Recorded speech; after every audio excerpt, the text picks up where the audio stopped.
ఇగో క్లాస్లో ఒకనికి 100కి 90 మార్కులు, ఇంకొకనికి 70 మార్కులు వచ్చినాయి.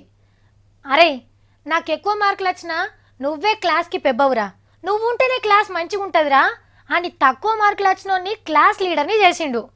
అబ్బా, మావోడు మస్తు మంచోర్రా బై, నాకన్నా ఎక్కువ మార్కులు ఆడికొచ్చినా నన్నే పెబ్బని చేసిండు. నిజంగా మావోడు మస్తు మంచోడు అని మురిసిపోయిండు. 4 ఒత్తులు మంచిగానే గడిచినాయి. ఇంతల్నే ఎక్కువ మార్కులు వచ్చినోడు ఒక 4 లేచి, అరే క్లాస్కి ఆడే పెబ్బా, కానీ శుద్ధ ముక్కలు డస్టర్లు కావాలంటే నన్నే అడగాలి, మీరెవరన్నా లొల్లి పెడితే మీ పేర్లు బోర్డు మీద నేను ఎక్కిస్తా అని అంటే ఎట్లుంటుంది? పిస్తోల్ లేని పోలీసోని కథ అవుతుంది. అగో ఓ కాడ కూడా గిట్లనే అయ్యేటట్టుంది. మరి నితీష్ కుమారుడు సీఎం కొలువుకెక్కినప్పుడు ఏం చెప్పినాం యాదుందా? బీహార్లా లాలూ ప్రసాద్ సర్కార్ కొలువుకెక్కింది అని అన్నాం.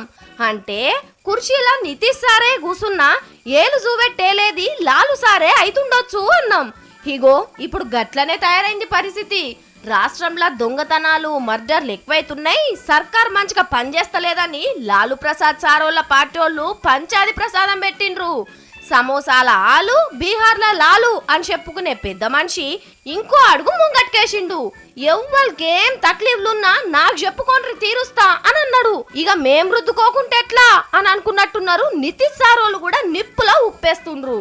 ఈ తీర్లా జేడీయూ ఆర్జేడీ పార్టీల నడుమ ఎండుగడ్డేస్తే భగ్గుమంటుంది. రేపు పచ్చగడ్డేసినా మాడిపోవచ్చు.